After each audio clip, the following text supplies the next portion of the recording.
The body is a sacred vessel, albeit one of those that's used in a vastly different and unique ways by some people. Everything. Variety is the spice of life, and sometimes it's just too darn hard to choose. That was the problem facing 34-year-old Neil Lang Singh as he was arraigned in a Sarasota prison on possession charges. Anticipating a lengthy jail stay, Lang Singh stocked up a whopping 30 items concealed in his rectum, all contained inside a condom, including, amongst those items, were 17 oxycodone pills, 6 matches, a cigarette, a flint, an empty syringe protected by an eraser, a lip balm container, a condom, a coupon, and a CVS receipt. It's hard to know which of those items would have been returnable, even with a receipt. Guns.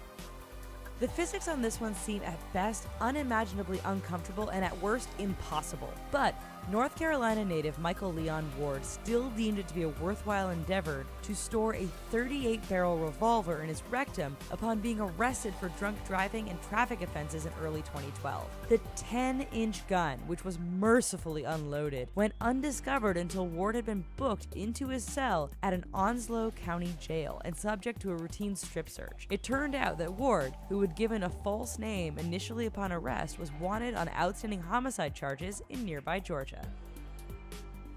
Cocaine.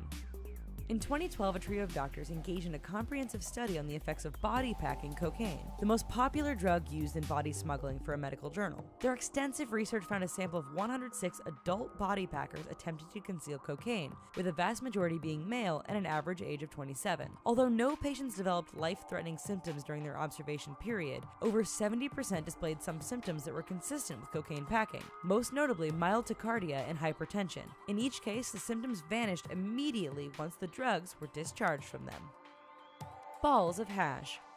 In 2009, Spanish police at Seville Airport intercepted a 42-year-old African man displaying signs of trauma and discomfort along with a clearly nervous demeanor while going through customs. On suspicion of body packing, he was taken to the emergency room of a nearby hospital. During what was a 7-day stay, he was revealed to be carrying 66 round, 5-centimeter packages of hash internally. Remarkably, he showed few ill effects from his gastrointestinal storage choice beyond a slight pain near his hip region. Once all 66 balls of hashish had been passed through his body after swallowing, he showed no signs of distress and was discharged. Into the waiting arms of law enforcement officials, that is.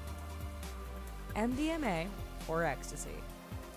The growing popularity of MDMA, also known as ecstasy or Molly, in the past few years has given rise to increased demand, leading to the drug gaining prominence among smuggling mules. In 2005, VHS Lowe and E.K. Dillon released an online report chronicling 5 newly reported cases of MDMA smuggling. The article identifies small capsules filled with the drug being found in the anal cavity of the smugglers with no other visible symptoms, leading authorities to believe that these are professional mules and not amateurs. Heroin. In certain parts of the world, heroin is an easily accessible and rather inexpensive, yet incredibly potent drug. Thailand, for instance, has grown notorious among outsiders for its heroin production and widespread availability, making it a popular target for amateur body packing smugglers. But if you're going to stuff illicit substances into the innards of your body, you may not want to do so half-heartedly. At least 2 visitors to Thailand in recent years had stuffed heroin containers in their body ruptured, causing an overdose within their body exposed to about 30 to 50 grams of heroin. In both cases, the drug was stored in a single condom with no additional covering. Cash and coins. Scranton, Pennsylvania police thought they had completed their search when they found 3 bags of heroin in the jacket of Karen McQuilliunis, who was being detained on the suspicion of robbing a hotel. However, after seeing the suspect fidgeting uncomfortably in the back of the cruiser, they searched more thoroughly and found a veritable treasure trove of $51.22 stored in her vaginal cavity. But McQuilliunis was hardly the only criminal boasting a unique piggy bank. Indian traveler S.M. Thajdeen had loftier riches in mind through his smuggling, getting nabbed with 197 pendants of 20-karat gold valued at roughly $6,000 in his rectum. Electronics.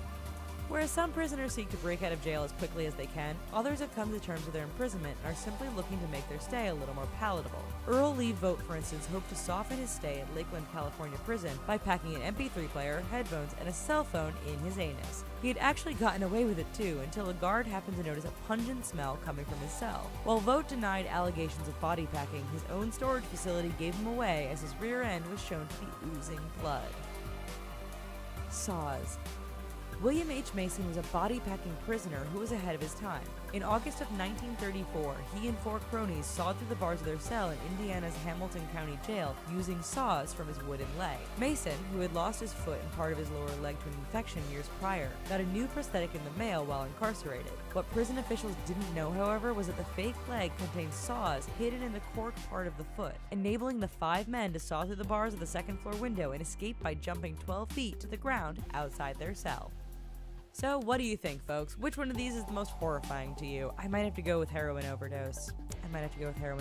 Regardless, let us know in the comments. And while you're here, here's some other videos we think you might enjoy. And please don't forget to click like and subscribe. Thanks!